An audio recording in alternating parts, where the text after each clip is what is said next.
días, niños. Buenos días, amada iglesia. Mi nombre es Angélica Mora y estoy muy feliz de acompañarlos hoy. Quiero invitarlos a que empecemos esta mañana de domingo adorando a nuestro Señor, orando y poniendo esta preciosa clase de escuela dominical en las manos del Señor.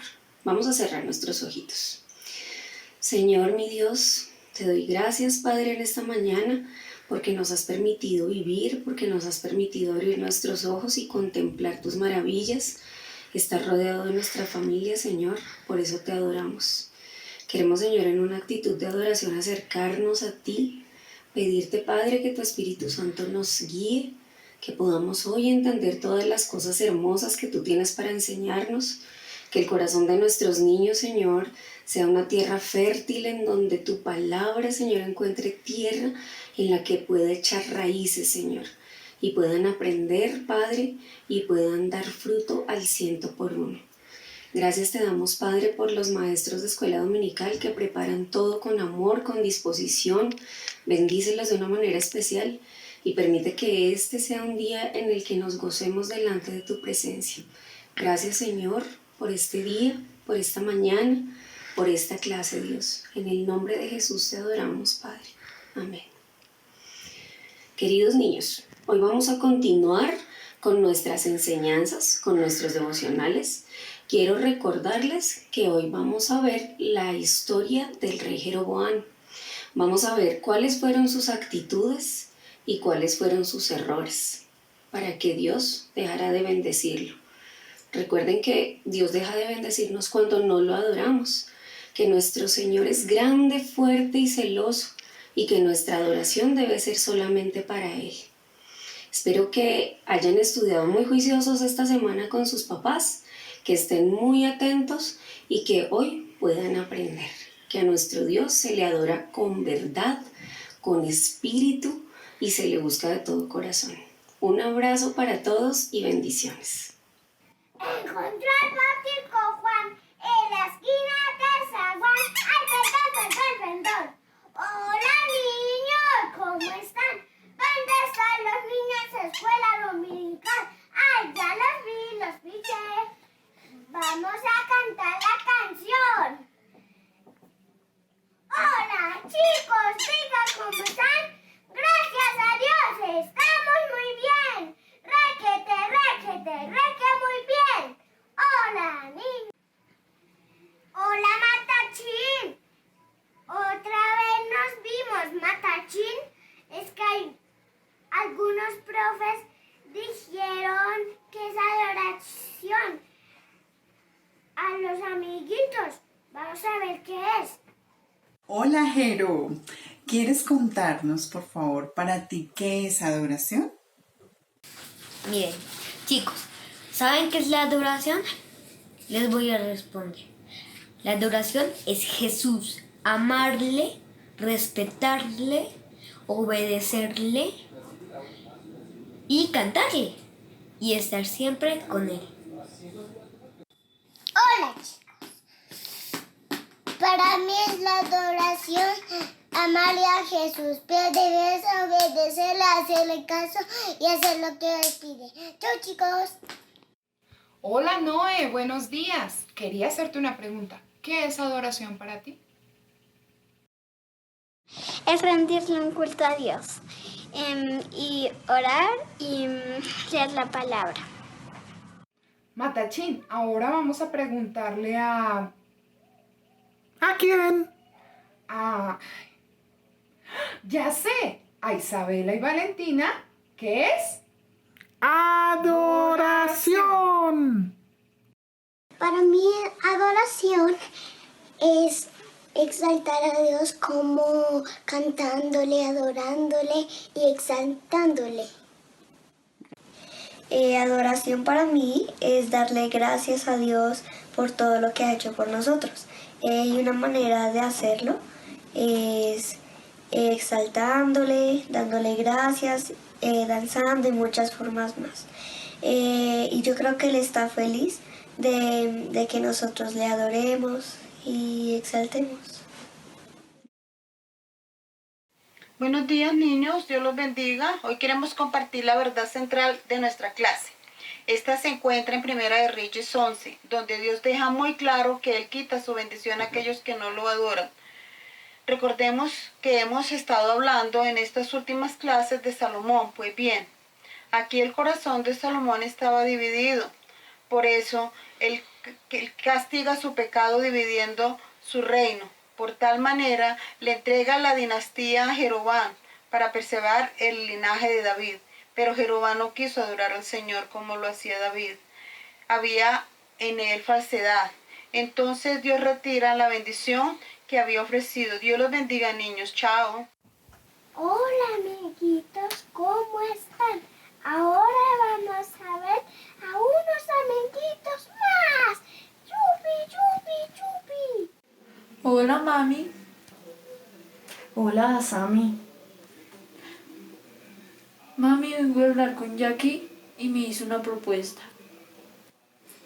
¿Tu hermana qué te dijo? Me dijo que dejara de estudiar y fuera a trabajar a Bonaire, y yo le dije que en 3 días le daba la respuesta. Es importante que estudies, Sammy.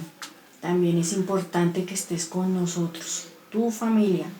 Todo tiene un orden y después de estudiar tendrás más oportunidades para trabajar que ahora. No hagas eso, Sammy.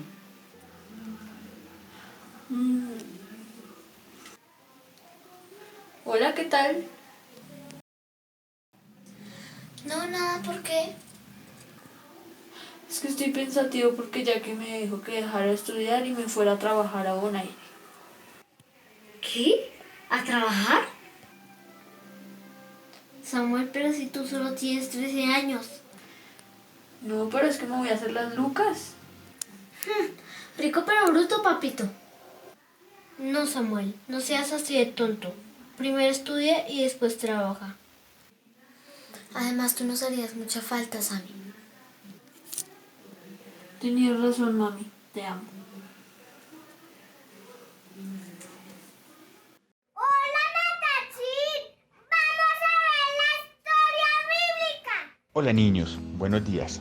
Hoy vamos a ver la historia en la que Dios castiga a Jeroboam. Escuchemos. Roboam fue a Siquén porque todos los israelitas fueron allá para proclamarlo rey. Jeroboam, quien era hijo de Nabat, estaba todavía en Egipto, a donde había escapado de Salomón. Allí se enteró de que Salomón había muerto. Entonces regresó a su ciudad de Sereda, en la región montañosa de Efraín. Lo mandaron llamar y él y todo el pueblo de Israel se presentaron ante Roboam y le dijeron: tu papá nos impuso un yugo demasiado pesado de llevar. Ahora, danos un yugo más liviano que el que tu papá nos dio, y nosotros te serviremos. Roboam contestó: vuelvan en 3 días, y les daré una respuesta. Entonces la gente se fue. Había algunos ancianos que aconsejaban a Salomón cuando aún vivía. El rey Roboam les preguntó lo que debía hacer. ¿Cómo debo contestar a este pueblo? Ellos le respondieron: si hoy te pones al servicio del pueblo y les contestas en forma amable, ellos seguirán sirviéndote para siempre. Pero Roboam no les hizo caso. Les pidió consejo a sus amigos jóvenes que habían sido criados con él. Roboam dijo: el pueblo dijo: danos trabajo más liviano de lo que nos dio tu papá. ¿Cómo piensan ustedes que debería contestarles? ¿Qué les digo? Los jóvenes que habían sido criados con él le dijeron: así debes contestarle al pueblo. Tu papá los obligó a hacer trabajos pesados, ¿y tú les vas a dar trabajo más liviano? Les tienes que decir: mi dedo meñique es más pesado que el lomo de mi papá. Y ahora, ¿mi papá les dio un yugo demasiado pesado de llevar? Pues yo les daré aún más. Si él los castigaba con azotes, yo los castigaré con látigos que llevan metal en la punta. Puesto que Roboam le había dicho al pueblo: vuelvan en 3 días. Así volvieron a los 3 días todos los israelitas, y Jeroboam con ellos. Entonces el rey Roboam les habló duro y no hizo caso al consejo sugerido por los ancianos. Hizo lo que sus amigos le aconsejaron. Entonces Roboam le dijo al pueblo: mi papá los obligó a trabajar mucho, pero yo les daré aún más. Mi papá los castigó con azotes, pero yo los castigaré con látigos que llevan pedazos de metal en la punta. Así que el rey no hizo lo que el pueblo quería porque el Señor lo dispuso así para cumplir la promesa que el Señor le hizo a Jeroboam, hijo de Nabat, por medio del profeta Ahías de Silo. Todos los israelitas vieron que el nuevo rey no los quería escuchar. Entonces los israelitas se fueron a sus casas. Pero Roboam gobernaba sobre los que vivían en las ciudades de Judá. El rey mandó a Adonirán, uno de los que dirigían los trabajadores, pero los israelitas lo apedrearon y murió. Roboam subió rápidamente a su carruaje y escapó a Jerusalén. Roboam decidió armar un ejército de todas las familias de Judá y de la tribu de Benjamín, 180,000 hombres, para luchar contra los israelitas y recuperar su reino. Pero Dios le habló así a un hombre de Dios llamado Semaías: dile a Roboam, hijo de Salomón, rey de Judá, y también a toda la gente de Judá y Benjamín y al resto del pueblo. El Señor les dice: no vayan a la guerra en contra de los israelitas, sus hermanos. Vuélvase cada uno a su casa. Yo soy la causa de todo esto. Así que los hombres del ejército de Roboam obedecieron el mandato del Señor, tal como el Señor lo mandó. Se fueron a casa. Niños, en esta primera parte nos podemos dar cuenta cómo Dios usó la necedad de Roboam para cumplir su propósito, tal y como lo dijo en Primera de Reyes 11 del 35 al 37. Aunque Roboam, por todos sus medios y con todo su ejército, trató de volver a reunir al pueblo de Israel, no lo pudo hacer porque Dios no lo permitió. Ahí podemos ver uno de los atributos de Dios en el que Dios es fiel a su palabra, a sus promesas y a lo que Él dice. Lo que Dios dice, Dios lo cumple. Pero también esto permitió que no hubiera más maldad en el pueblo. Es decir, por gracia. ¿Y saben una cosa? Roboam escuchó y obedeció. Vamos a ver esta segunda parte. Bueno, niños, esta historia se titula Dios castiga a Jeroboam. La encontramos en Primera de Reyes, capítulo 12, versículos del 1 hasta el 33. Jeroboam era uno de los oficiales de alto rango del rey Salomón en la tierra de Israel. Un día, Jeroboam se encontró en el camino con un profeta llamado Ahías, quien llevaba puesto un abrigo nuevo. El profeta le dijo: Jeroboam, así dice el Señor Dios de Israel: le quitaré el reino a Salomón, porque no ha seguido mis caminos, no ha hecho lo que me agrada, dejó de obedecer mis mandamientos, adora a dioses falsos, no ha cumplido mis mandamientos como lo hizo su padre David.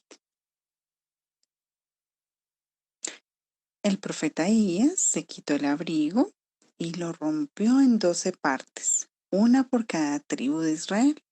Le dio 10 partes a Jeroboam.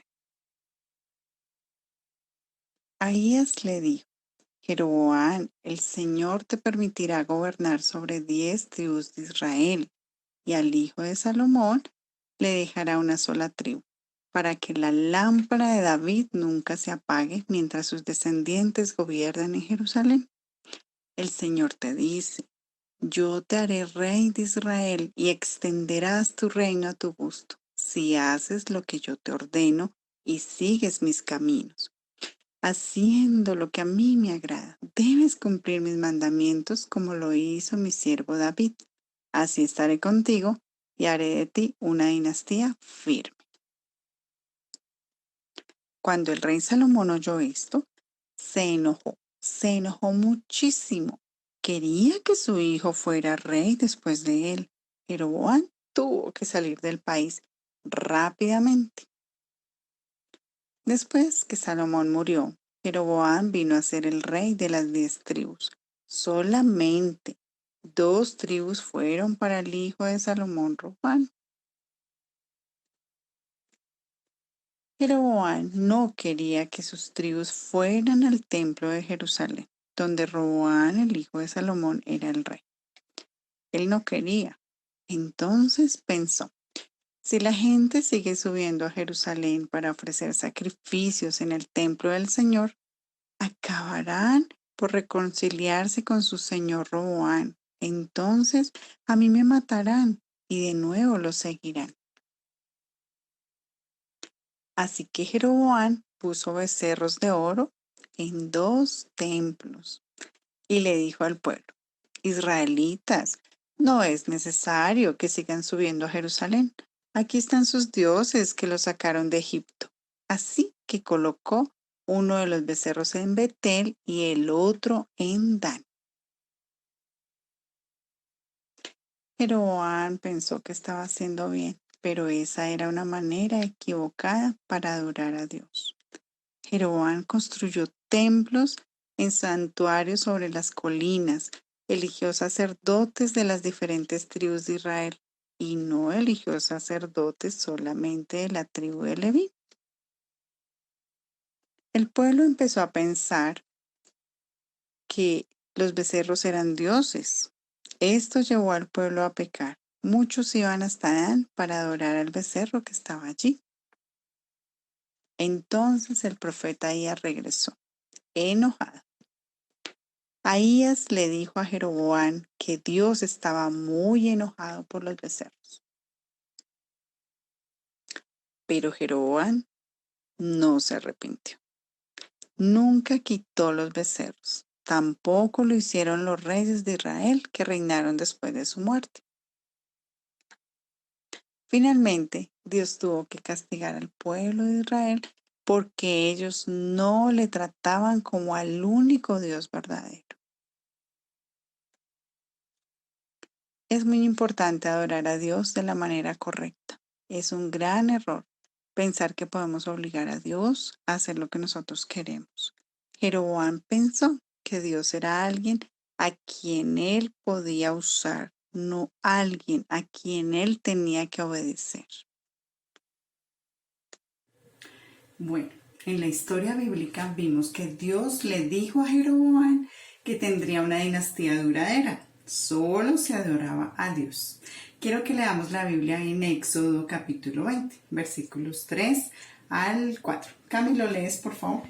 Sí, señora. Dice, no adores otros dioses además de mí. No hagas para ti ningún ídolo ni nada parecido de lo que hay arriba en el cielo, ni de lo que hay abajo en la tierra, ni de lo que hay en las aguas que están debajo de la tierra. No te inclines ante ellos, ni los adores, porque yo, el Señor tu Dios, soy un Dios celoso.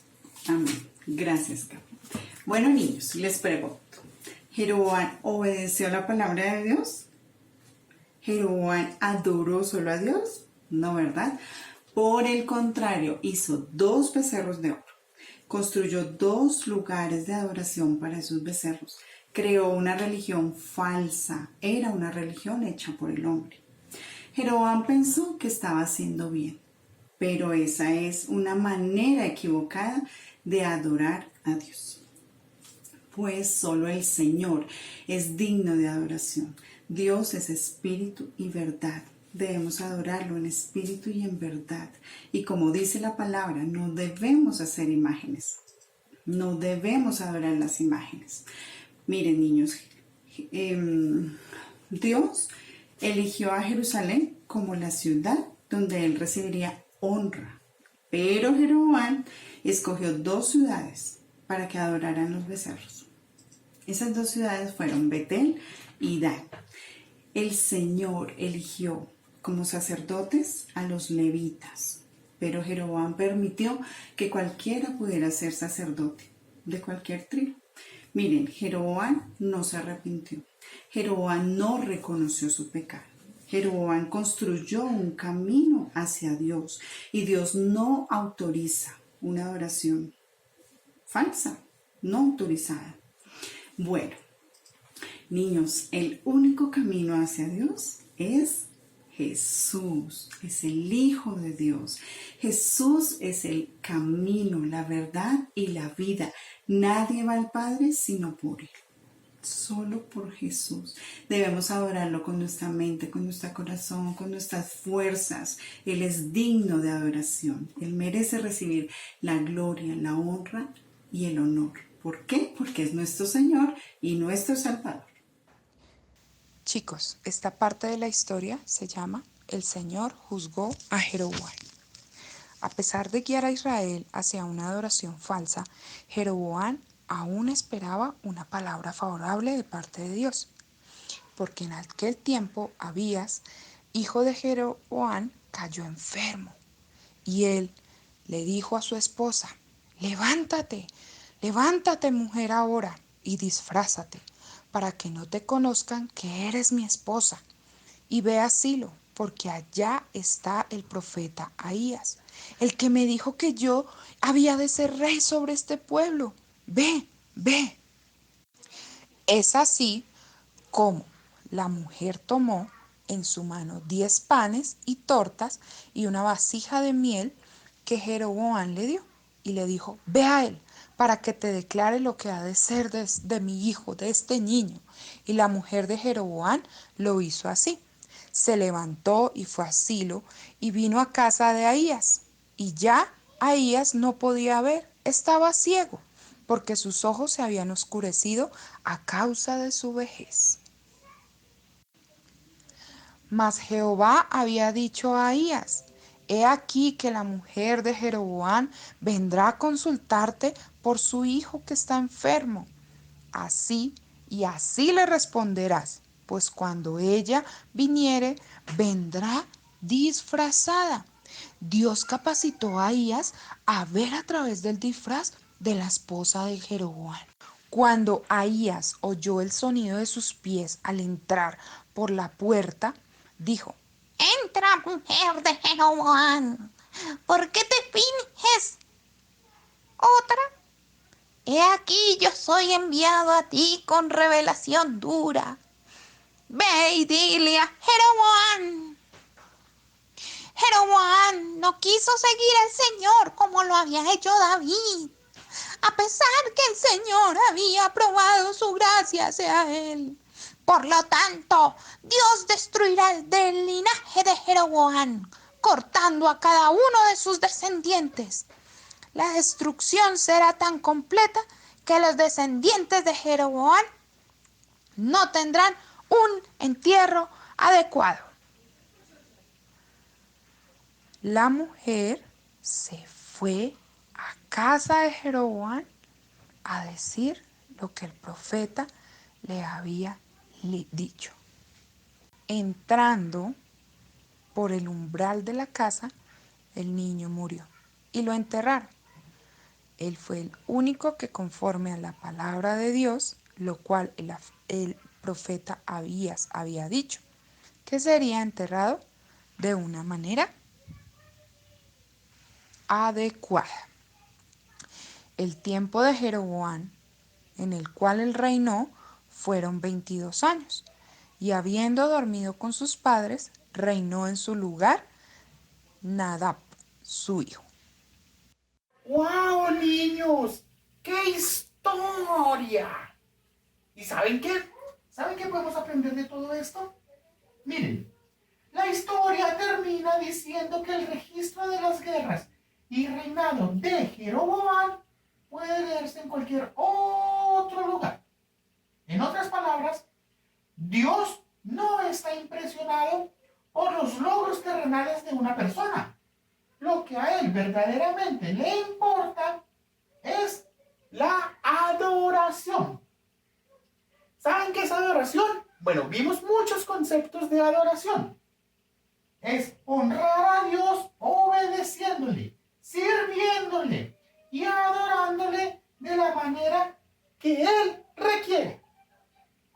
Si no adoramos a Dios adecuadamente, nada más que logremos en nuestras vidas importa. No importan los carros, los autos, las casas. No, eso no importa. En vez de adorar nuestra propia seguridad o confeccionar una religión a nuestra conveniencia, debemos volvernos al que es el camino, la verdad y la vida. Es Jesucristo. Y guardar sus mandamientos. A menos que lo hagamos, nuestro final será peor que el de Jeroboam y su familia. ¡Hola, Matachín! ¡Qué chévere esta historia! Ahora vamos a aprender el versículo bíblico. ¡Uy, qué bonita corona! Hola niños, el versículo de memorizar lo encontramos en Primera de Reyes 14:9 y dice: sino que hiciste más mal que todos los reyes anteriores, hiciste dioses extraños e imágenes de metal fundido para ponerme furioso. Tú me has despreciado y por eso te he abandonado. ¡Hola, Matachín! Vamos a ver las preguntas con Salomé, mi chico. ¿Qué te pareció esta historia, mi chico? Muy impresionante, Salo. Sí, mi chico, pero necesito aclarar algunas dudas. Por ejemplo, ¿Dios a quién le prometió que sería rey sobre las 10 tribus de Israel? A Jeroboam, Salo. Ay, sí, pero ¿qué promesas les hizo Dios a Jeroboam? Pues, Salo, mira, Dios prometió hacerlo rey de las 10 tribus de Israel y prometió hacer a sus descendientes reyes también si Jeroboam adoraba a Dios. Sí, aunque me pregunto, ¿Dios cómo le prometió darle 10 tribus a Jeroboam? Dios usó la necesidad de Roboam y sus amigos para separar a Israel. ¡Ay, sí, es cierto! Pero ahora yo quiero preguntarte algo, Salo. ¿Será que Jeroboam adoró a Dios? No, mi chico, desafortunadamente hizo 2 becerros de oro. ¿Y qué hizo Jeroboam después de que se convirtió en rey de las 10 tribus de Israel? Uy, mi chico, hizo algo muy loco. Hizo una religión falsa, incluyendo a los 2 becerros de oro. Hasta hizo un nuevo festival religioso. ¡Uy, sí! ¡Qué loco! Pero, Salo, ¿tú qué crees que nos muestra la religión de Jeroboam acerca de la adoración falsa? La adoración falsa puede parecerse mucho a la verdadera, solo que es al hombre, no a Dios. Sí, es verdad. Y puede ser también más conveniente, tolerante e inclusiva y hasta puede parecer más real. Sin embargo, es enemiga de la adoración verdadera y lleva a la muerte.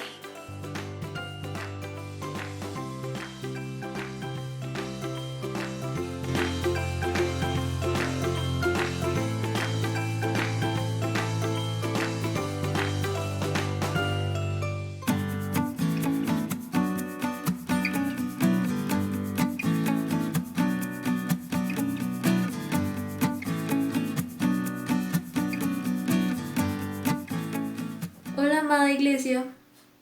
Son tantos meses ya sin vernos, sin reunirnos en persona, y a veces la espera se hace tan difícil, pero seremos pacientes con la ayuda de Dios y pronto llegará la oportunidad de vernos y abrazarnos. Los extrañamos y amamos, hermanos.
sangre preciosa para limpiar mis pecados.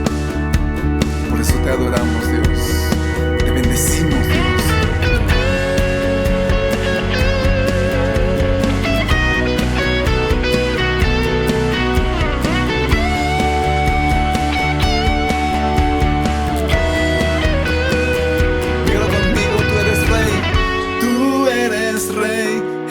Señor, y en una cruz fuiste a vencer.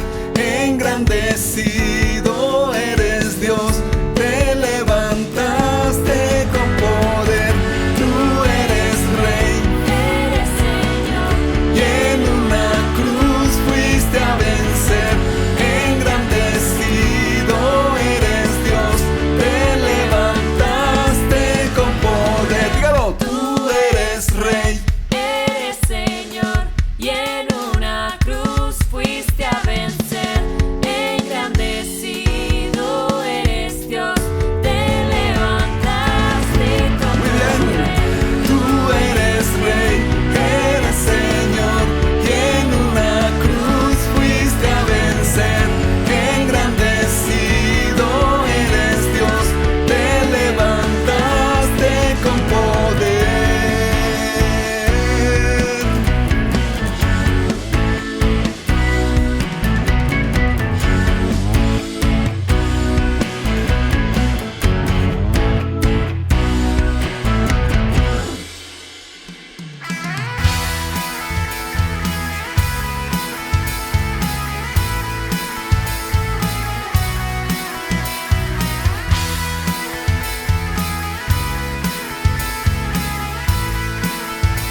Como una estrella que brilla en la noche, el evangelio de la esperanza, servido en vasos de barro, avanza. Hay una voz que se oye cantar, cruzando las montañas y el mar.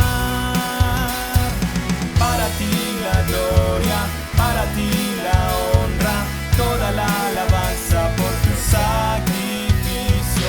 Que vengan los pueblos de toda la tierra y exaltemos juntos el nombre de Cristo.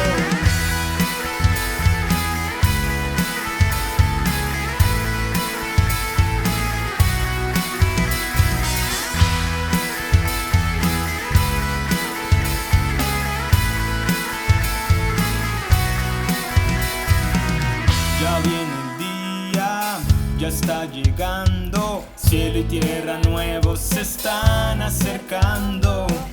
De toda raza, lengua y nación, en esta cruz encontramos perdón.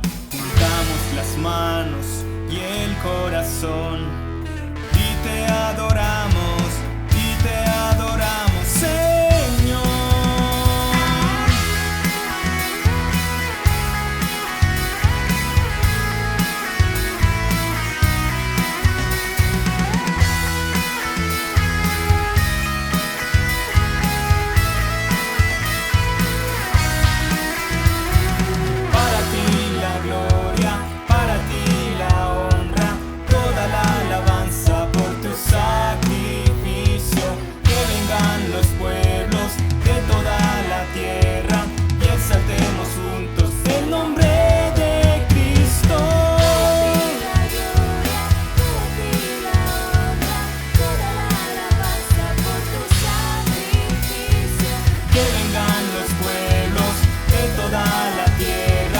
Exaltemos juntos el nombre de Cristo. Para ti la gloria, para ti la honra, toda la alabanza por tu sacrificio. Que vengan los pueblos de toda la tierra y exaltemos juntos el nombre de Cristo.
Su sangre fue el pago, su vida entregó, pagó esa deuda y la canceló. Mis faltas son muchas, su gracia es mayor. Gloria a Dios, su gracia es mayor.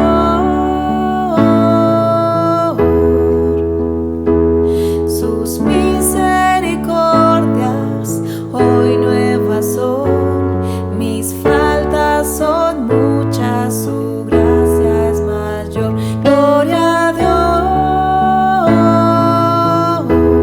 Dios, su gracia es mayor.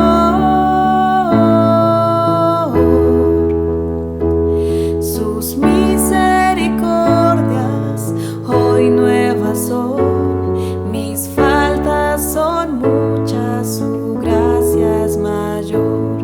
Mis faltas son muchas, su gracia es mayor.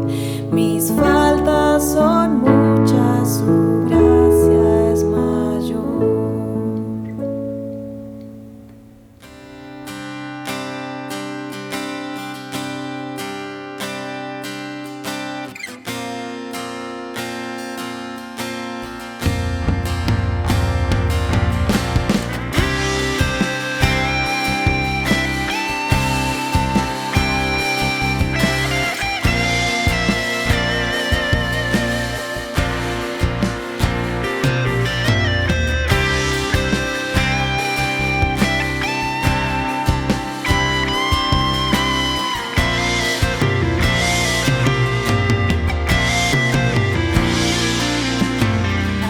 Siendo así, pobre pecador, Dios me ama.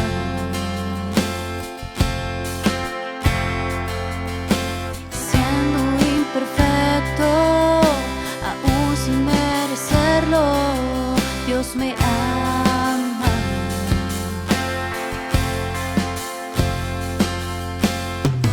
Si estoy fuerte, si yo estoy de pie, Dios me ama.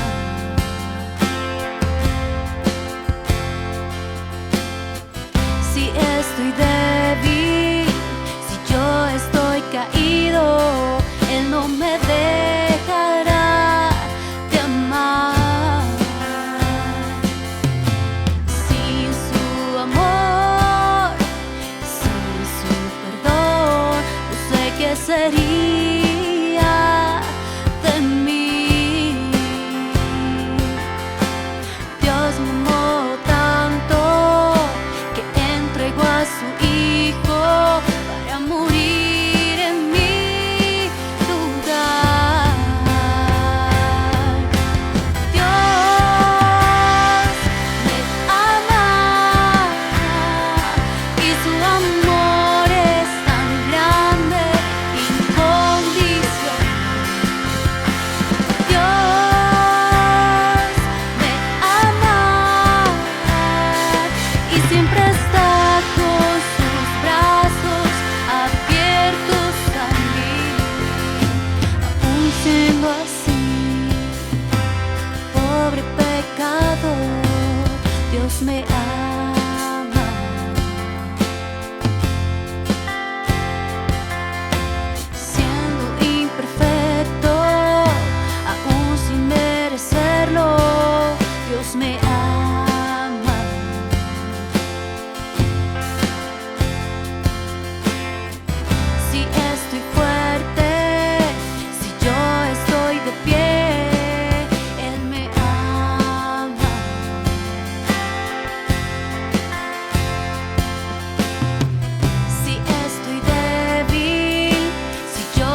Mis hermanos, buenos días. Qué bueno saludarles en esta mañana de domingo. Para todos, pues qué bueno saber que podemos leer la palabra de Dios, que tenemos esa gran oportunidad. Después de haberle cantado a nuestro Dios desde lo más profundo de nuestro corazón, por medio de la alabanza y la adoración, vamos entonces ahora mismo a traer el libro. Seguimos con el libro de Apocalipsis, Revelaciones, que es el último libro de la Biblia, y leemos entonces desde el capítulo número 12, versículo número 13, para quienes tienen el libro, los libros de la Biblia, es desde la página 442, ahí en el comienzo.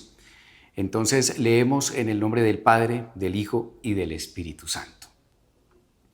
Cuando el dragón se vio arrojado a la tierra, persiguió a la mujer que había dado a luz al varón, pero a la mujer se le dieron las 2 alas de la gran águila para que volara al desierto, al lugar donde sería sustentada durante un tiempo y tiempos y medio tiempo, lejos de la vista de la serpiente. La serpiente, persiguiendo a la mujer, arrojó por sus fauces agua como un río, para que la corriente la arrastrara. Pero la tierra ayudó a la mujer, abrió la boca y se tragó el río que el dragón había arrojado por sus fauces. Entonces el dragón se enfureció contra la mujer y se fue a hacer guerra contra el resto de sus descendientes, los cuales obedecen los mandamientos de Dios y se mantienen fieles al testimonio de Jesús. Y el dragón se plantó a la orilla del mar. Entonces vi que del mar subía una bestia, la cual tenía 10 cuernos y 7 cabezas. En cada cuerno tenía una diadema, y en cada cabeza un nombre blasfemo contra Dios. La bestia parecía un leopardo, pero tenía patas como de oso y fauces como de león. El dragón le confirió a la bestia su poder, su trono y gran autoridad. Una de las cabezas de la bestia parecía haber sufrido una herida mortal, pero esa herida ya había sido sanada. El mundo entero, fascinado, iba tras la bestia y adoraba al dragón porque había dado su autoridad a la bestia. También adoraban a la bestia y decían: ¿quién como la bestia? ¿Quién puede combatirla? A la bestia se le permitió hablar con arrogancia y proferir blasfemias contra Dios, y se le confirió autoridad para actuar durante 42 meses. Abrió la boca para blasfemar contra Dios, para maldecir su nombre y su morada y a los que viven en el cielo. También se le permitió hacer la guerra a los santos y vencerlos, y se le dio autoridad sobre toda raza, pueblo, lengua y nación. A la bestia la adorarán todos los habitantes de la tierra, aquellos cuyos nombres no han sido escritos en el libro de la vida, el libro del Cordero, que fue sacrificado desde la creación del mundo. El que tenga oídos, que oiga. El que deba ser llevado cautivo, a la cautividad irá. El que deba morir a espada, a filo de espada morirá. En esto consiste la perseverancia y la fidelidad de los santos. Después vi que de la tierra subía otra bestia. Tenía 2 cuernos como de cordero, pero hablaba como dragón. Ejercía toda la autoridad de la primera bestia en presencia de ella, y hacía que la tierra y sus habitantes adoraran a la primera bestia, cuya herida mortal había sido sanada. También hacía grandes señales milagrosas, incluso la de hacer caer fuego del cielo a la tierra a la vista de todos. Con estas señales, que se le permitió hacer en presencia de la primera bestia, engañó a los habitantes de la tierra. Les ordenó que hicieran una imagen en honor de la bestia que, después de ser herida a espada, revivió. Se le permitió infundir vida a la imagen de la primera bestia para que hablara y mandara matar a quienes no adoraran la imagen. Además logró que todos, grandes y pequeños, ricos y pobres, libres y esclavos, se les pusiera una marca en la mano derecha o en la frente, de modo que nadie pudiera comprar ni vender, a menos que llevaran la marca, que es el nombre de la bestia o el número de ese nombre. En esto consiste la sabiduría. El que tenga entendimiento, calcule el número de la bestia, pues es número de un ser humano, 666. Luego miré y apareció el Cordero. Estaba de pie sobre el monte Sión, en compañía de 144,000 personas que llevaban escrito en la frente el nombre del Cordero y de su Padre. Oí un sonido que venía del cielo, como el estruendo de una catarata y el retumbar de un gran trueno. El sonido se parecía al de músicos que tañen sus arpas, y cantaban un himno nuevo delante del trono y delante de los 4 seres vivientes y de los ancianos. Nadie podía aprender aquel himno, aparte de los 144,000 que habían sido rescatados de la tierra. Estos se mantuvieron puros, sin contaminarse con ritos sexuales. Son los que siguen al Cordero por donde quiera que va. Fueron rescatados como los primeros frutos de la humanidad para Dios y el Cordero. No se encontró mentira alguna en su boca, pues son intachables. Luego vi a otro ángel que volaba en medio del cielo y que llevaba el Evangelio eterno para anunciarlo a los que viven en la tierra, a toda nación, raza, lengua y pueblo. Gritaba a gran voz: teman a Dios y denle gloria, porque ha llegado la hora de su juicio. Adoren al que hizo el cielo, la tierra, el mar y los manantiales. Lo seguía un segundo ángel que gritaba: ya cayó la gran Babilonia, la que hizo que todas las naciones bebieran el excitante vino de su adulterio. Lo seguía un tercer ángel que clamaba a grandes voces: si alguien adora a la bestia y a su imagen, y se deja poner en la frente o en la mano la marca de la bestia, beberá también el vino del furor de Dios, que en la copa de su ira está puro, no diluido.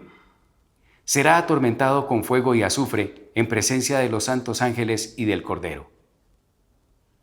El humo de ese tormento sube por los siglos de los siglos. No habrá descanso ni de día ni de noche para el que adore a la bestia y su imagen, ni para quien se deje poner la marca de su nombre. En esto consiste la perseverancia de los santos, los cuales obedecen los mandamientos de Dios y se mantienen fieles a Jesús. Entonces oí una voz del cielo que decía: escribe, dichosos los que de ahora en adelante mueren en el Señor. Sí, dice el Espíritu, ellos descansarán de sus fatigosas tareas, pues sus obras los acompañan. Amén. Gracias, Señor, te damos por tu palabra y ayúdanos a entenderla y a ser obedientes. Gracias, mis hermanos, una vez más, y como siempre, la recomendación para los martes a partir de las 8 de la noche, a través de Zoom, se enviará el link en el grupo de WhatsApp Infovía, y lo mismo los días miércoles 6:30 de la tarde en la reunión de oración y estudio bíblico. Dios les continúe bendiciendo, que tengan un feliz domingo, una feliz semana, y con ustedes en la exposición de la palabra, en la enseñanza, el pastor Miguel. Dios los bendiga.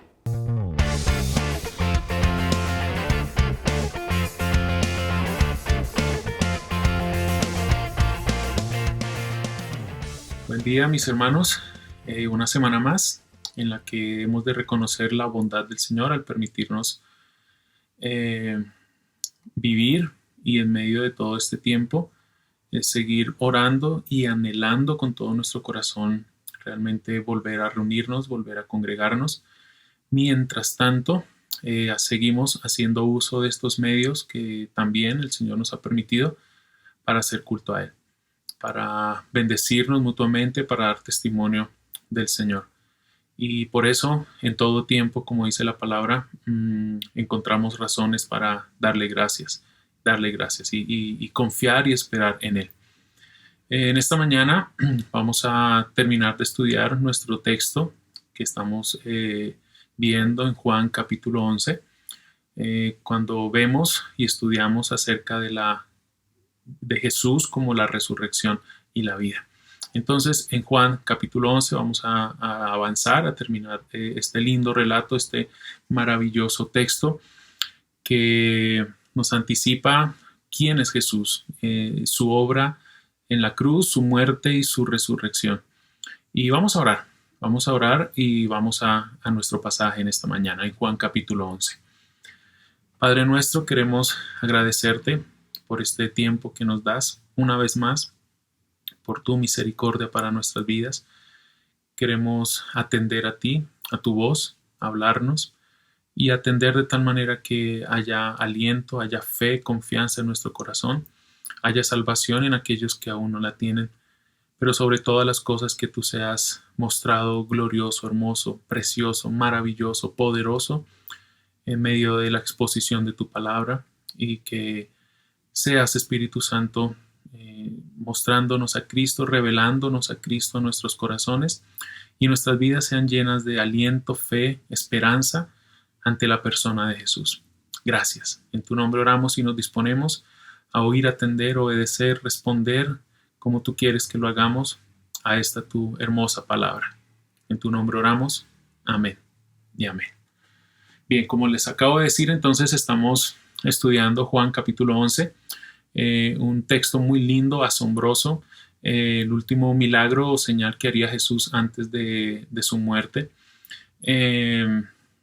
Y como estamos allí viendo y venimos observando desde el primer sermón en este capítulo, vimos y estuvimos viendo en los primeros versículos, en la primera sección, que Cristo nos enseña que todas las cosas que ocurren en nuestra vida van a terminar dándole gloria a Él y gloria al Padre. A veces, como hemos dicho, no vemos completamente cómo eso va a llevarse a cabo, pero confiamos en los planes perfectos del Señor, y toda circunstancia y todo momento que vivimos tiene el fin último de mostrar a Cristo en su gloria, en su poder, en su majestad. También estuvimos viendo que, por lo tanto, Cristo nos enseña a saber y por lo tanto a confiar y esperar en el hecho de que Él gobierna en toda situación, que Él está en control de cada detalle de las cosas que vivimos, como estuvo en cada detalle, en cada circunstancia y momento de lo que Marta, María y Lázaro vivieron en el momento que Lázaro estuvo enfermo y luego en su muerte y en su resurrección. También estuvimos viendo en este texto que Cristo nos enseña en medio de todo lo que vivimos también, al verlo a Él, a caminar en la voluntad del Padre, a caminar en la luz, a desear con nuestro corazón vivir en todo tiempo, viviendo en la voluntad de Dios para nuestras vidas. Y terminábamos diciendo que entonces Cristo nos enseña a confiar en Él en el temor. Recordamos cómo los discípulos vieron una amenaza, sus corazones se llenaron de temor al saber que iban a ir a Jerusalén o cerca a Jerusalén con Jesús, pero Jesús va a hablar, va a tratar, va a fortalecer el corazón de sus discípulos y va a enseñarles a confiar aún en medio del temor, algo que nosotros hemos tenido que aprender constantemente y seguiremos aprendiendo por la gracia del Señor, a confiar en Él en medio de los temores que nuestro corazón los temores que quieran asaltar a nuestro corazón. Como entonces estuvimos viendo, llegamos al versículo 16, vamos a avanzar en esta mañana desde el versículo 17 en adelante. Y en los últimos 4 días, ubicándonos entonces en el relato de Juan, Jesús había estado enseñando a sus discípulos, había estado trabajando, hablando, ministrando al corazón de ellos. Había estado, como les dije, trabajando en sus temores y fortaleciendo la fe de ellos. Y ahora vamos a ver que ya han pasado 4 días, Lázaro muerto, Jesús va camino a Betania a resucitar a Lázaro y la llegada de Jesús con sus discípulos a Betania también estaría rodeada de muchas emociones y enseñanzas, no solo para ellos, sino para nosotros en esta mañana. Jesús va a dejar claramente, y no solo por sus palabras, luego con la resurrección de Lázaro, va a dejar claramente establecido que Él es y nadie más. Él es el que tiene el poder sobre la vida, sobre la muerte. Él es la resurrección y la vida. Y entonces, cuando Jesús llega con sus discípulos a Betania y llega a la entrada de la ciudad, le informan que Lázaro lleva 4 días muerto, 4 días en el sepulcro. Juan nos está diciendo que muchos judíos estaban acompañando a Marta y a María en su duelo desde hacía unos días. Y cuando Marta entonces se entera que Jesús viene, que Jesús está llegando, ella sale a encontrarse con él y María queda en casa. Entonces ahí es cuando llegamos al versículo 20. Vamos a leer entonces en primer lugar los versículos 20 al 27. Que es en primer lugar lo que compete al primer punto del sermón en esta mañana. Versículo 20. Dice: entonces Marta, cuando oyó que Jesús venía, fue a su encuentro, pero María se quedó en casa. Verso 21. Y Marta dijo a Jesús: Señor, si hubieras estado aquí, mi hermano no habría muerto. Aún ahora yo sé que todo lo que pidas a Dios, Dios te lo concederá. Jesús le dijo: tu hermano resucitará. Marta le contestó: yo sé que resucitará en la resurrección, en el día final. Jesús le dijo: yo soy la resurrección y la vida. El que cree en mí, aunque muera, vivirá. Y todo el que vive y cree en mí no morirá jamás. ¿Crees esto? Ella le dijo, sí, Señor, yo he creído que tú eres el Cristo, el Hijo de Dios, el que viene al mundo. En primer lugar, quisiera mencionar y que pudiéramos ver en estos versículos que Jesús responde a nuestra debilidad. Vamos a ver cómo Jesús ahora va a hablar, va a abordar, va a atender a la necesidad y a la condición y situación y lo que estaban viviendo y cómo lo estaban viviendo Marta y María. Y Jesús responde ante la debilidad de Marta, como Jesús responde ante nuestra debilidad. Hay algo que la Biblia nos muestra claramente y es algo que nos trae bastante tranquilidad, y es que vemos en la Biblia que se nos muestra a los cristianos tal y como son.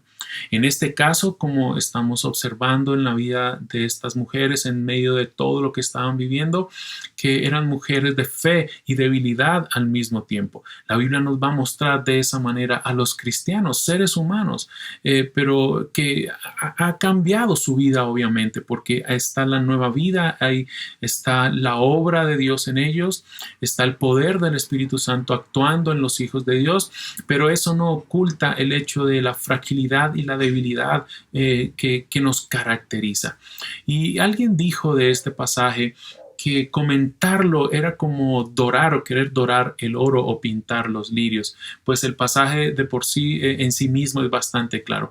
Aún así es muy lindo y es un texto lleno de muchas emociones y de grandes riquezas. Es un texto muy emocionante leerlo, estudiarlo, exponerlo, ver y pensar, imaginar todo lo que está ocurriendo allí que Juan nos relata y cómo Juan, inspirado por el Espíritu, nos deja allí para este texto, este relato, para darnos luz sobre quiénes somos y cómo reaccionamos nosotros de diferentes maneras a las diferentes circunstancias de la vida. Pero en medio de eso, sobre todas las cosas, mostrarnos la grandeza del amor, la compasión, la misericordia, el poder de nuestro Señor y Salvador en nuestras vidas, obrando en todo tiempo. Entonces han pasado 4 días, nos dice Juan aquí, y la esperanza que Marta y María tenían de que Jesús llegara habían terminado con la muerte de Lázaro. Pero lo que ellas ignoraban era que su amigo íntimo, el Rey soberano, que tenía autoridad sobre todas las cosas, estaba llevando a cabo un plan y estaba ejecutando todo de acuerdo a su plan. Si recordamos, no era sanarlo, aunque Lázaro experimentó la enfermedad. Ya anteriormente dijimos que el propósito en principio no era sanar a Lázaro, sino resucitarlo. Además de que sus discípulos y estas mujeres hermanas fueron fortalecidas en su fe. Y como hemos mencionado en el sermón anterior, en las palabras de Jesús, todo esto terminaría para darle gloria a Dios. Entonces Marta se entera que Jesús viene en camino y sale a su encuentro. Por las palabras que leímos de Marta, que son palabras también que más adelante iría a decir María, es probable que en varias ocasiones estas hermanas que estaban sufriendo y con dolor en su corazón por la muerte de su hermano se dijeran una a otra, si Jesús hubiera estado aquí, Lázaro no habría muerto. Si Jesús hubiera atendido a nuestra petición hace 4 días, Lázaro seguiría vivo. Y vemos que porque están las mismas palabras en sus labios, en Marta y María, lo habían comentado entre ellas. Y estas palabras, las que ellas dijeron a Jesús, pueden adquirir un significado dependiendo del tono en el que pensemos que ellas las pronunciaron. Algunos pudieran ver en las palabras de estas hermanas, y al verla en primer lugar aquí en labios de Marta, tal vez pudieran ver en sus palabras una especie de reclamo, pero realmente son una muestra de pesar, de debilidad y fe al mismo tiempo.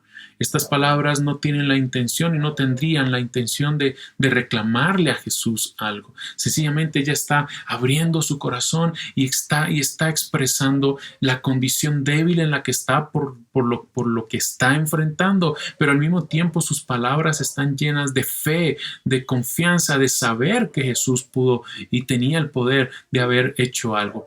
Es decir, podemos creer que las hermanas le estaban haciendo un reclamo o un reproche a Jesús por no haber estado con ellas cuando Lázaro aún estaba vivo, o podemos entender que estas palabras son palabras de ese grande lamento, del más grande lamento de alguien que está experimentando un gran dolor, que desde su realidad saben que la historia, lo que están viviendo, sería otra historia si Jesús hubiera llegado antes. Pero aún así, a pesar de lo sombrío que pudieran estar viendo la situación, vemos fe en sus palabras, porque saben que Jesús tenía el poder de hacer algo.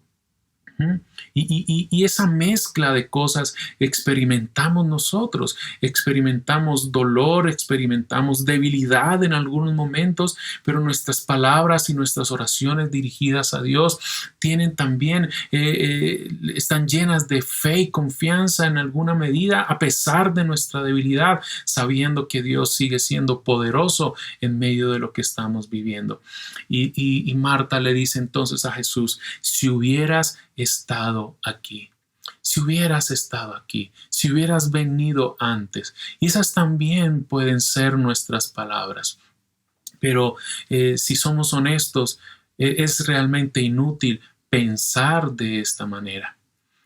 Matthew Henry dijo respecto a esto que tendemos a multiplicar nuestras dificultades imaginando lo que podría haber sido. Y realmente es así cuando tratamos de pensar y nuestra mente empieza a dar vueltas. ¿Y qué si hubiera ocurrido esto? ¿Y qué si Dios hubiera hecho esto?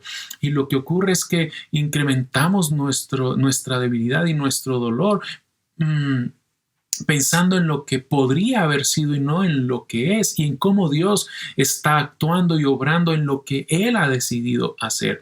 Y esto ocurre porque pues no tenemos una visión completa de todas las cosas.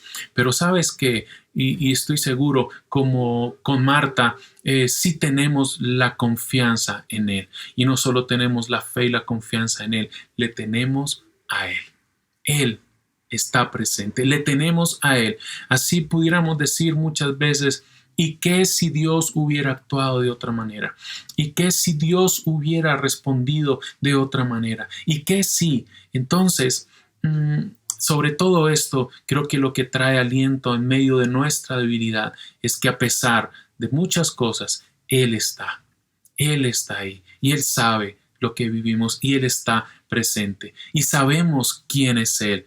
Y recordemos que si el Señor no ha actuado como esperamos que lo haga, como dijimos en el sermón anterior, no es porque no te ame, no es porque no nos ame. Y a estas palabras, a esta expresión de Marta, ella añade lo siguiente que leímos allí: aún ahora yo sé que todo lo que pidas a Dios, Dios te lo concederá. A lo que Jesús responde prometiéndole que su hermano resucitará. ¿Y qué dice Marta? Yo sé que resucitará en la resurrección, en el día final.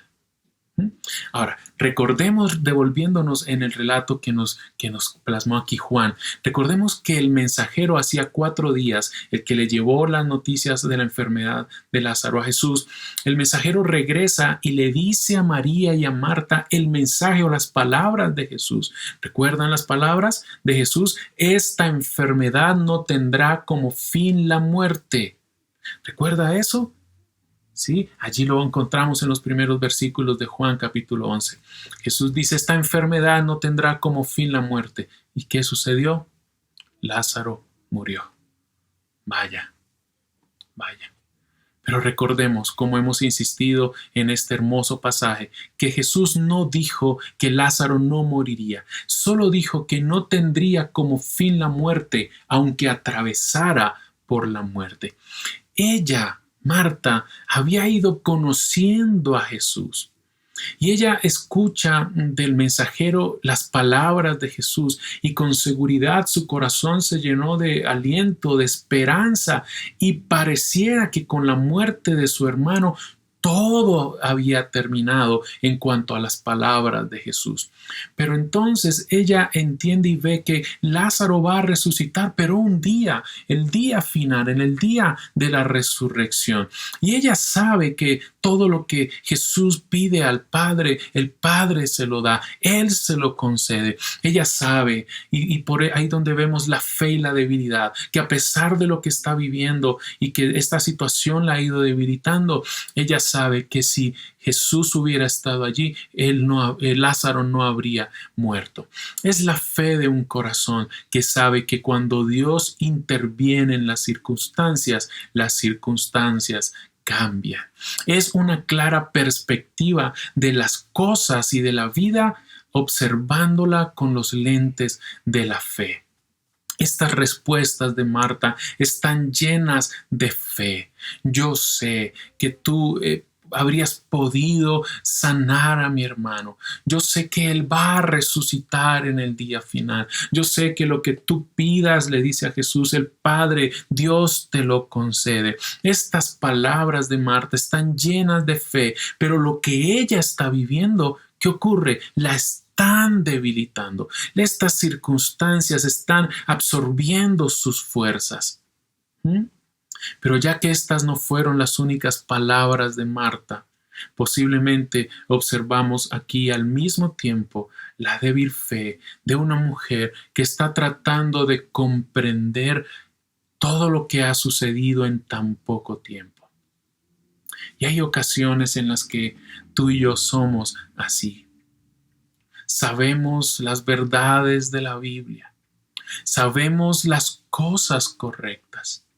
Tenemos fe y confianza en nuestro corazón, pero lo que vivimos nos debilita, ¿cierto? A veces parece que pasa el tiempo y las cosas no cambian, o si cambian parecen más bien empeorar. Pero entonces hay verdades en nuestro corazón. Hay cosas que sabemos y hay fe y debilidad al mismo tiempo. No sé si te identificas con Marta en esto. Que hay fe y debilidad en tu vida, que hay confianza en el Señor, pero las fuerzas empiezan tal vez a disminuir y a acabarse. Y se hace tan nuestra la oración de aquel hombre que le dijo a Jesús: creo, pero ayúdame en mi incredulidad. Creo, pero ayuda mi incredulidad. Ahora, ¿qué hace Jesús ante la fe y la debilidad de los suyos? Leemos en los versículos 23 y 24. Jesús le dijo: tu hermano resucitará. Y Marta le contestó: yo sé que resucitará en la resurrección en el día final. ¿Cierto? Vemos la respuesta de Jesús a ella diciéndole, prometiéndole: tu hermano va a resucitar. Y ella dice: yo lo sé, va a llegar un día en el futuro, en el día final, cuando Él va a resucitar. Pero mira que Jesús va directamente a la fe y a la debilidad de Marta y va a redireccionarla. Jesús va a tomar la fe que tiene ella y al mismo tiempo la debilidad por la que ella está atravesando o cruzando en este momento, y va a tomar el corazón de Marta. Y aunque ella conoce las verdades correctas, conoce las cosas correctas, va a direccionar el corazón de ella hacia Jesús, hacia Él mismo. Es decir, Jesús va a tomar la debilidad de Marta y la va a llevar hacia Él para que sea ella volcándose hacia Él. Jesús va a tomar la fe de Marta y la va a redireccionar hacia Él mismo. Y entonces es cuando Jesús, leemos en los versículos 25 y 26, esta hermosa y gloriosa verdad en labios de Jesús. Jesús le dijo: yo soy la resurrección y la vida. El que cree en mí, aunque muera, vivirá. Y todo el que vive y cree en mí no morirá jamás. Las palabras de Jesús le enseñarían a Marta, escucha esto, que la resurrección se centra en Jesús, que la vida tiene como punto, como eje, como como origen la persona de Jesús, que la resurrección es más que un día en un punto en la historia, algo que es cierto, pero la resurrección es un alguien, le va a decir Jesús. La resurrección soy yo, le dice él. Estás creyendo, le dice Marta, las cosas correctas. Es cierto que habrá resurrección un día, pero no habría vida y no habría resurrección sin Jesucristo. Entonces, la resurrección y la vida es solo posible por la persona de Jesús. Entonces, tanto la fe y la debilidad y las creencias correctas adquieren sentido y adquieren valor, y la realidad en ellas mismas solo cobran sentido en la persona de quienes hablan estas verdades, y es la persona de Jesús. Jesús no le está diciendo sencillamente a ella que Él dará resurrección y vida. No, Él dice: yo soy la resurrección y la vida. Y observemos el orden de las palabras que Jesús dice. Él no dice vida y resurrección, Él dice resurrección y vida. Ahora, si le ponemos un poco de lógica humana a esto, nuestra lógica sería, bueno, primero debe haber vida para que luego haya resurrección. Es decir, para que haya resurrección es que anteriormente hay una vida, muerte y resurrección. Pero Jesús está hablando de resurrección y vida.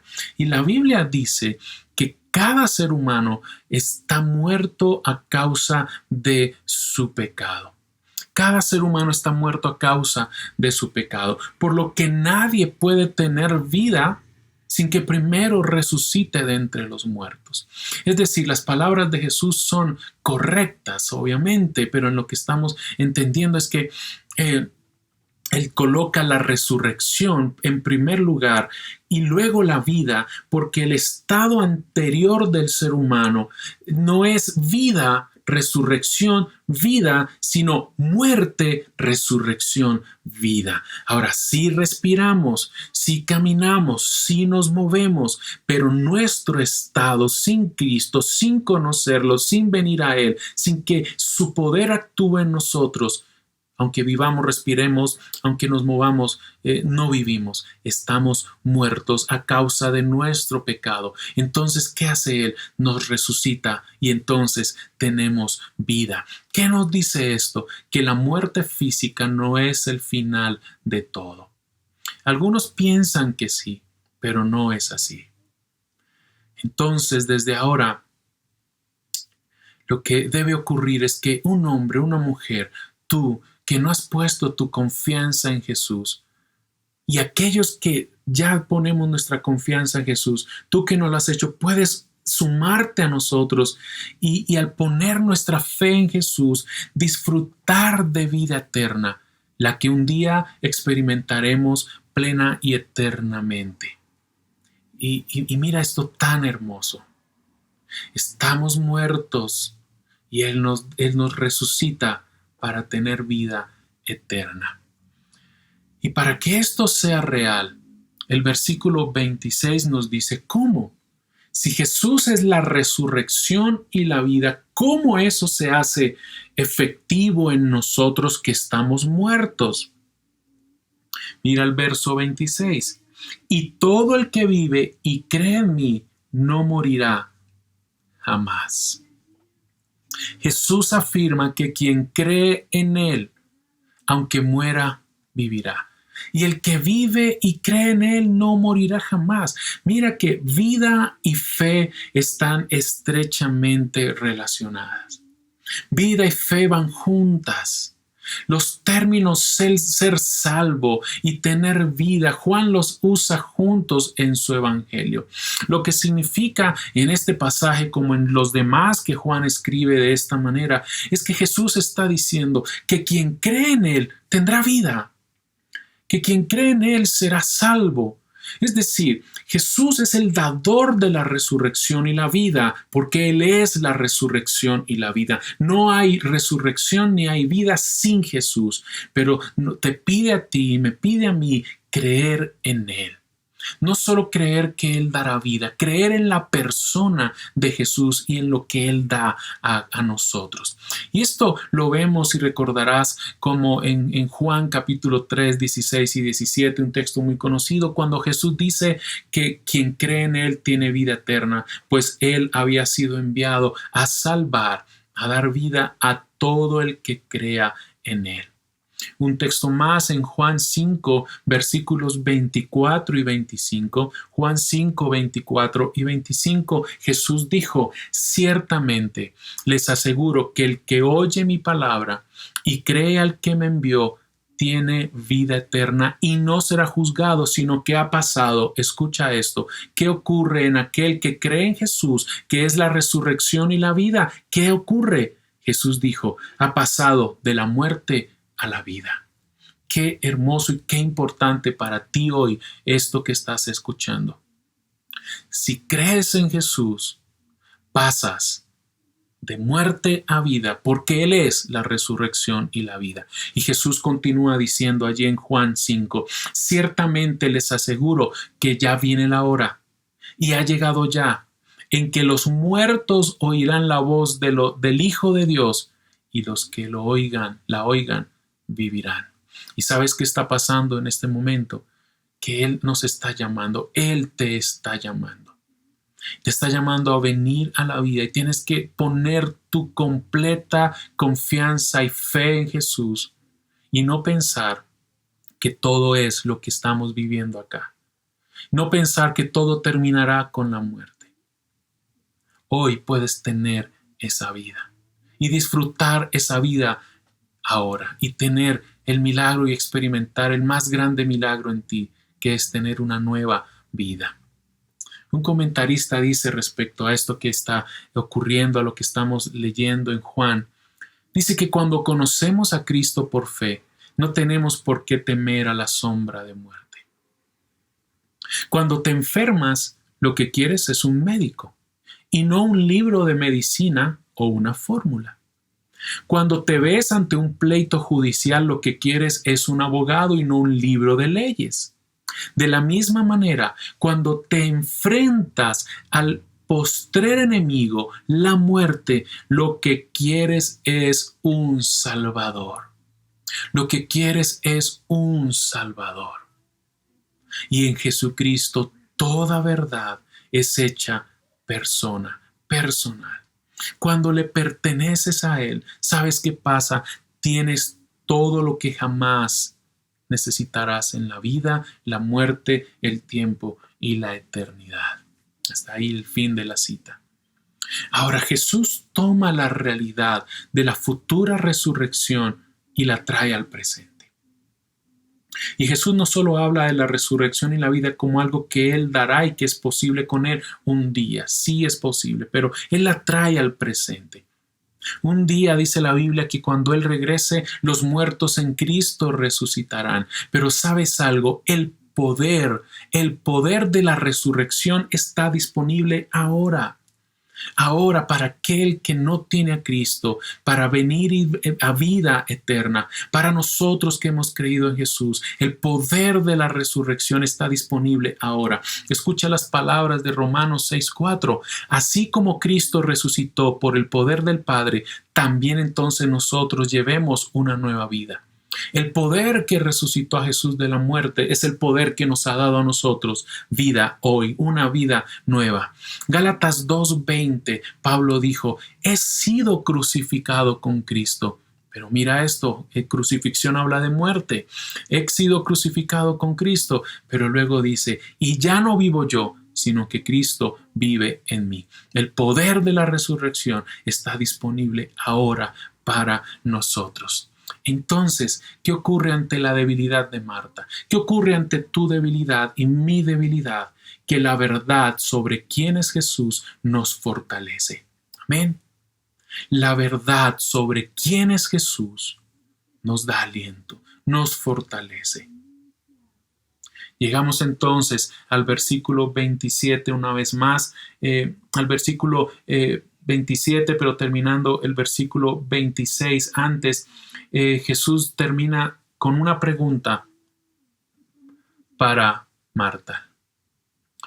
una pregunta vital en el versículo 26. ¿Crees esto, Marta? ¿Crees en lo que te acabo de decir?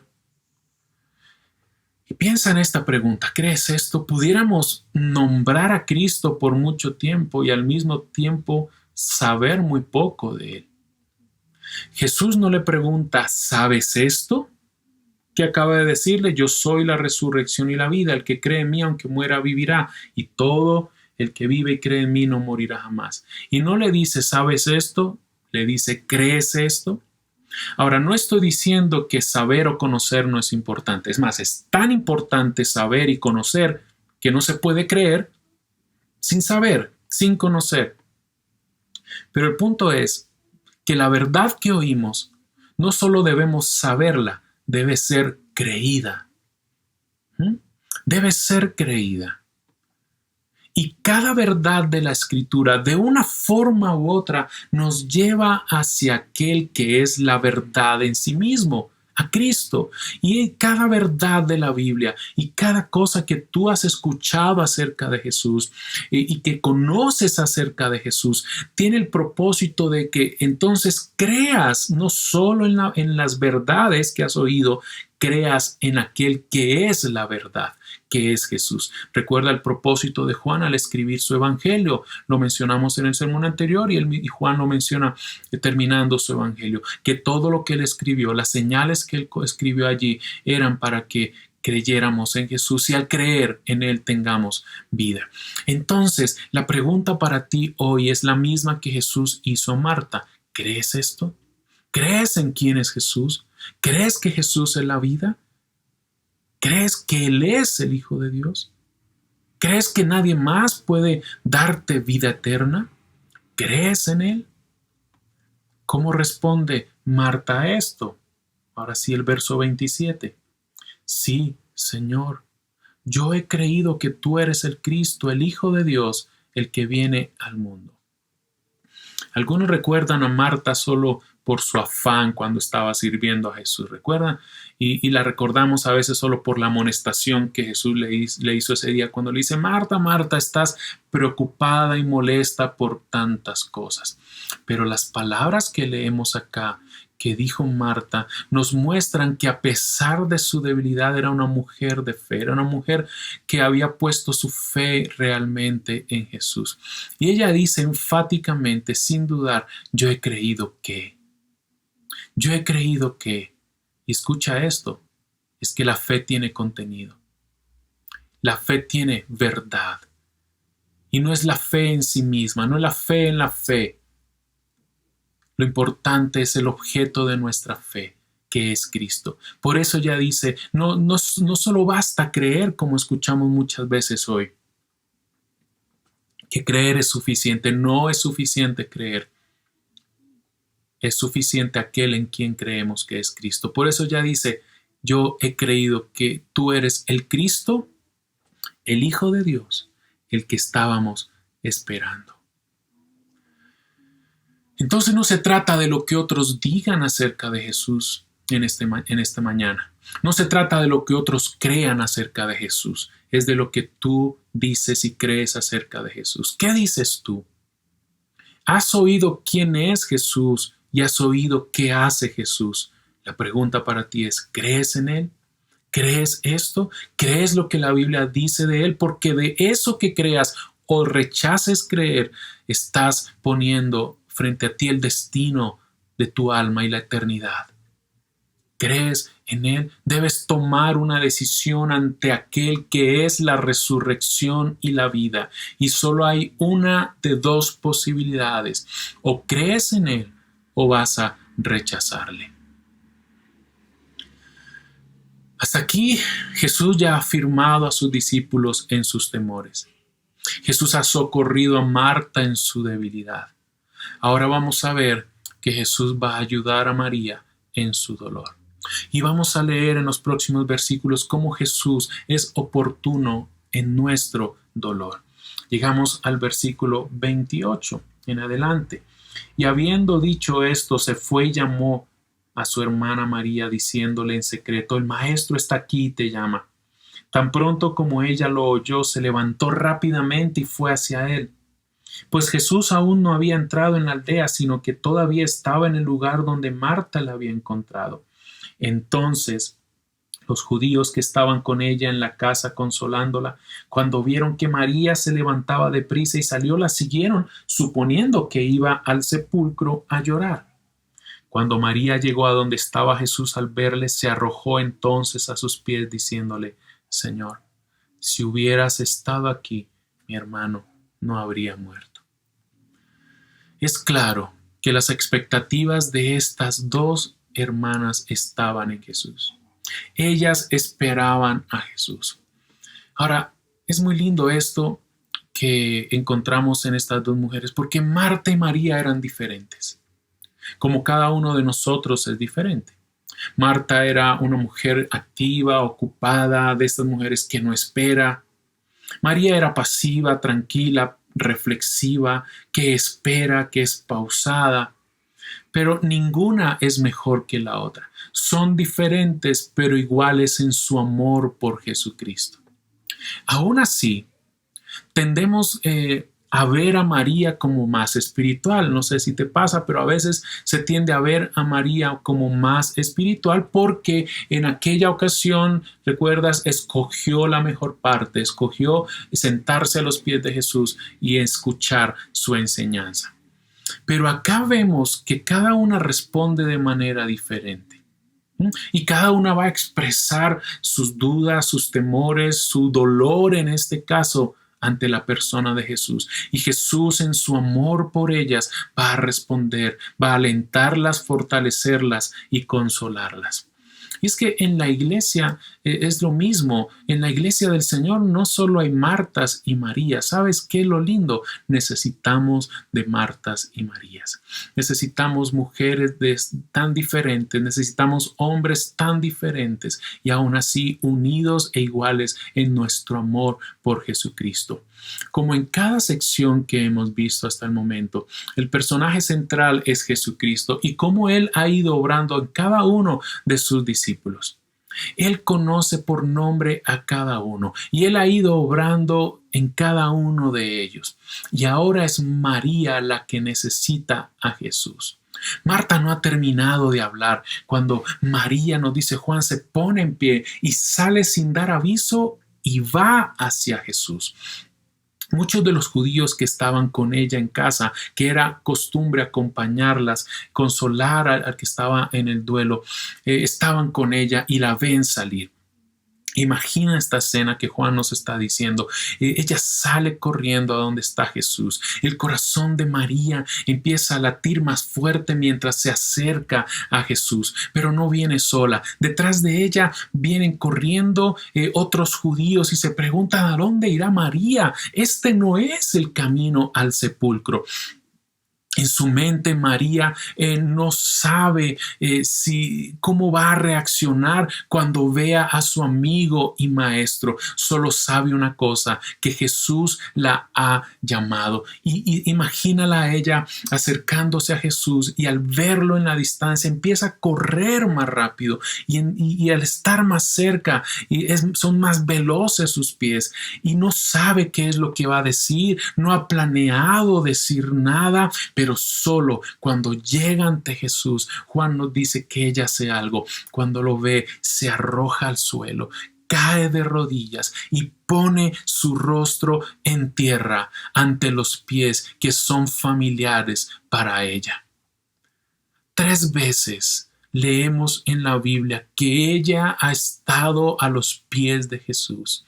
Una vez está a los pies del Maestro, escuchándole enseñar. En otra ocasión estaría a los pies de Jesús derramando un perfume en devoción al Señor. Pero ahora, ¿sabes qué está haciendo? Está poniendo ante Jesús su dolor y su aflicción. Es que no hay mejor lugar en nuestra vida, no el único lugar en el cual pudiéramos encontrar enseñanza, devoción y consuelo es estando a los pies de nuestro Señor y Salvador. ¿Cuál es dónde debemos estar para ser instruidos? A los pies del Maestro. Ante aquel debemos ante quién debemos rendirnos en adoración y devoción, ante nuestro Señor y Salvador Jesucristo. Pero ¿sabes qué vemos en esta ocasión? Para tu vida y mi vida también, que también ante Jesús podemos postrarnos y derramar ante Él todo dolor y aflicción que invade nuestra alma. Entonces, ¿qué pasa? El alma entera de María se desborda en llanto. El llanto que solo tiene el que siente un dolor muy profundo. Es imposible contener ese dolor. Y entre lágrimas y aflicción, María solo dice una cosa, no reprochando, no reclamando a Jesús. Lo único que hace ella es desahogar su alma ante Él. Y le dice, sin mirar a Jesús y postrada a sus pies, le dice, Señor, si hubieras estado aquí, mi hermano no habría muerto. ¿Sabes qué es lo asombroso? Que estas son las únicas palabras que en la Biblia se registran de María. ¿Puedes ver el dolor en su acción, en sus palabras? Qué momento tan dramático el que ocurrió en tan pocos minutos. Muchos judíos llevaban con Marta y María 4 días que en su duelo, queriendo en su compañía consolarlas, algo que realmente es muy importante en esos momentos. Pero solo cuando llegó Jesús, solo cuando llegó el Dios de la vida, solo cuando llegó el soberano, solo cuando llegó el que tiene el tiempo en sus manos, solo cuando llegó aquel que dirige el curso de la historia, solo cuando llegó el Señor y Maestro y amigo que les amaba, es que ella recibe consuelo y paz. Solo cuando Jesús está en tu vida, puedes recibir consuelo y paz. Solo a sus pies puedes abrir tu corazón y decirle, Señor, este es mi dolor. Este es mi dolor. ¿Y qué vemos en Jesús? En el hermoso, precioso y glorioso Jesús. Vemos su compasión en nuestro dolor. Su compasión en nuestro dolor. Si vamos avanzando, puedes notar que en los versículos 31 al 35 dice que entonces los judíos que estaban con ella en la casa consolándola, cuando vieron a María, se levantaron de prisa y salió, la siguieron suponiendo que iba al sepulcro a llorar allí. Cuando María llegó a donde estaba Jesús, al verle, se arrojó entonces a sus pies, diciéndole, si hubieras estado aquí, mi hermano no habría muerto. Versículo 33. Y cuando Jesús la vio llorando, y a los judíos que vinieron con ella llorando también, se conmovió profundamente en el espíritu y se entristeció. Y dijo, ¿dónde lo pusisteis? Le dijeron, Señor, ven y ve. Jesús lloró. Su compasión en nuestro dolor. Es importante notar que en los versículos 31 al 35 aparecen en nuestras versiones en español 4 veces la palabra llorar. Pero lo importante aquí es que en el verso 31 se nos dice que los judíos suponen que María va al sepulcro a llorar. En el verso 33 nos dice que Jesús ve a María llorar. En el verso 33 también nos dice que Jesús ve a los judíos llorando. Y en el verso 35 que Jesús lloró. Lo importante es que aunque son 4 veces en el español que nos dice llorar, realmente son 3 veces una palabra y un término diferente que usa Juan cuando escribe el Evangelio. En los versículos 31 y 33, cuando se refiere al llanto de María y de los judíos, es un lloro o un lamento que es expresado en voz alta, con gritos, que expresa el dolor incontenible de una forma audible. Es evidente el dolor y el lamento que ella está sintiendo. Y en el verso 35, aunque leemos que Jesús lloró, este llanto, este hecho de que Jesús llora, es que Él derrama sus lágrimas de forma silenciosa. Y solo se usa esta expresión una vez para referirse a Jesús en este caso. ¿Y qué ocurre? Las personas interpretaron las lágrimas de Jesús como lágrimas de amor o tal vez de frustración por no haber estado antes. Ahora, ¿notaron las emociones de Jesús? Nos dice Juan que Jesús se conmovió profundamente en el espíritu y se entristeció. Lloró interiormente, profundamente conmovido en su interior. Ahora, hasta aquí hemos visto de muchas maneras que Jesús es Dios. Hemos visto la divinidad de Jesús, pero ahora vemos aquí la humanidad de Jesús. Y estas no son emociones superficiales. Juan no nos dice la causa de estas emociones en Jesús, pero no es por la muerte de Lázaro, porque iba a resucitarle. Hay varias respuestas ante el hecho de que Jesús resucitó, pero el punto que quiero enfatizar aquí es que cuando hay lamento, cuando hay lloro en nuestra vida, pone eso al descubierto una sola cosa, que somos humanos. Pero lo hermoso es que los hijos de Dios tenemos en quién depositar ese dolor. Tenemos en quién depositar este llanto de nuestra alma, de nuestro rostro, esta aflicción y angustia y lamento y dolor por el cual a veces atravesamos. Tenemos en quién depositarlo. ¿Y sabes en quién? En un Salvador sensible. En aquel que se compadece de nuestras debilidades. Podemos echar toda nuestra ansiedad sobre Él, porque nuestro Dios tiene cuidado de nosotros. Jesús vio llorar y lloró. Él no es apático a nuestro sufrimiento y al mismo tiempo está por encima de ellos, porque está llevando todo a la perfección de sus propósitos. Tú puedes depositar y echar tu dolor ante Él, ante un Salvador, un sumo sacerdote, como dice la Escritura, que se compadece de nuestras debilidades, de nuestros sufrimientos, porque fue y vino y experimentó el dolor y el sufrimiento como nosotros. Es así que llegamos entonces al milagro, a la señal de la resurrección de Lázaro, versículos 38 en adelante. Entonces Jesús, de nuevo profundamente conmovido en su interior, fue al sepulcro. Era una cueva y tenía una piedra puesta sobre ella, y Jesús dijo: quitad la piedra. Marta, hermana del que había muerto, le dijo: Señor, ya hiede, porque hace 4 días que murió. Jesús le dijo: ¿no te dije que si crees verás la gloria de Dios? Entonces quitaron la piedra. Jesús, alzando los ojos a lo alto, y dijo: Padre, te doy gracias porque me has oído. Yo sabía que siempre me oyes, pero lo dije por causa de la multitud que me rodea, para que crean que tú me has enviado. Habiendo dicho esto, gritó con fuerte voz: Lázaro, ven fuera. Y el que había muerto salió, los pies y las manos atados con vendas y el rostro envuelto en un sudario. Jesús les dijo: desatadlo y dejadlo ir. Jesús se dirige al sepulcro donde estaba el cuerpo de Lázaro, ya en avanzada descomposición, y ordena quitar la piedra del sepulcro.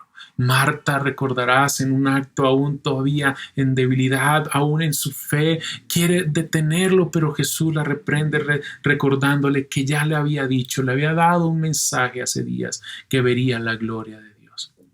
Este es el momento que Jesús había planeado días atrás cuando escuchó la enfermedad de Lázaro. Y ora al Padre sabiendo que el milagro se produciría y sería usado para que muchos creyeran en Él como aquel que había sido enviado de Dios, el mediador de Dios. Jesús termina de orar y como Dios y Señor de todo, aquel que es la resurrección y la vida, con un grito llama a Lázaro y le ordena salir del sepulcro. Tú puedes leer después en el capítulo 10 de Juan, los versículos 3, 4 y 16, que Jesús habla de él como el buen pastor que llama a sus ovejas y sus ovejas responden a este llamado del buen pastor. Y aquí Jesús está llamando a su buen amigo, a su oveja, a Lázaro, llamándolo con su voz, diciéndole: Lázaro, ven fuera. ¿Y sabes qué ocurrió? El que había muerto salió. Gloria a Dios por eso. Él es la resurrección y la vida. Y el que estaba muerto salió y vino a la vida una vez más. Esto nos dice Juan, que fue hecho para la gloria de Dios, para la gloria del Hijo de Dios, pero para que otros creyeran. Mis hermanos que me están escuchando en esta mañana, hemos dicho que Jesús nos libra de nuestros temores, como hizo con sus discípulos. Hemos dicho que Jesús nos ayuda en nuestra debilidad, como hizo con Marta. Hemos dicho que Jesús nos consuela y es oportuno en nuestro dolor, como con María. Pero hay algo más grande que estas bendiciones. Tú y yo podemos disfrutar libertad del temor, fortaleza en la debilidad y consuelo en el dolor. Pero lo más grande que podemos tener es el milagro de la vida eterna. El milagro de ese día, de la resurrección de Lázaro, anticipaba el mayor milagro, la resurrección de Jesús. Pocos días después de esta resurrección, Jesús estaría clavado en una cruz por nuestros pecados. Y 3 días después, como anticipó que Lázaro resucitó, y 3 días después de su muerte, Jesús resucitaría.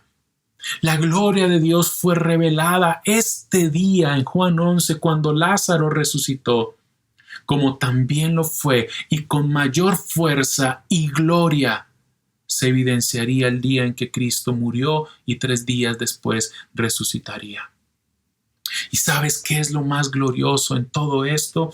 Que en la muerte y resurrección de Jesús se nos da la bendita promesa y esperanza que cada persona que ha puesto su fe en Jesús como Señor y Salvador y que por el Espíritu de Dios trae vida a nosotros y el que levantó de los muertos a Jesucristo, un día resucitaremos también para vida. El milagro de la resurrección de Lázaro hace parte de las pruebas que recopila Juan para mostrar la identidad de Jesús, que Él es el Hijo de Dios. ¿Sabes qué? La vida eterna es por conocer a Jesús. Porque la Biblia dice y hemos visto que el que cree en el Hijo, el que cree en Él no perecerá, sino que tendrá la vida eterna.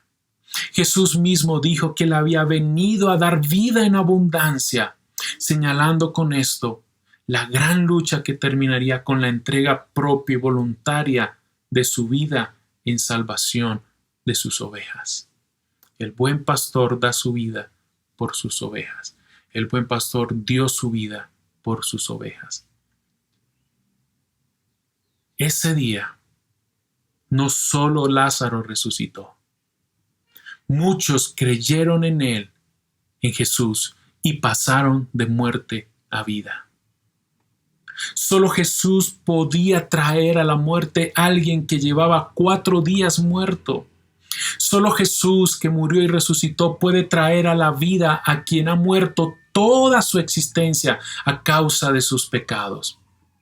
Jesús, quien llamó por nombre a Lázaro de entre los muertos, te llama a ti por nombre hoy para que creas en Él y tengas vida. Solo Jesús, que venció la muerte cuando resucitó, puede darte vida y vida eterna y abundante. Hoy, aunque puedes decir que estás vivo, pudieras estar también muerto. Y sabes, solo Jesús puede darte vida, vida eterna y vida en abundancia. Y permíteme terminar con las palabras esperanzadoras, no solo de un presente que puede ser diferente, sino de un futuro y una eternidad que puede ser gloriosa, hermosa, diferente. Y son las palabras de Pablo en 1 Corintios 15, 51 al 57. Jesús, que es la resurrección y la vida, solo Él puede hacer real y posible esto que voy a leer. No todos moriremos, pero todos seremos transformados en un instante, en un abrir y cerrar de ojos, al toque final de la trompeta. Pues sonará la trompeta y los muertos resucitarán con un cuerpo incorruptible y nosotros seremos transformados. Porque lo corruptible tiene que revestirse de lo incorruptible y lo mortal de inmortalidad.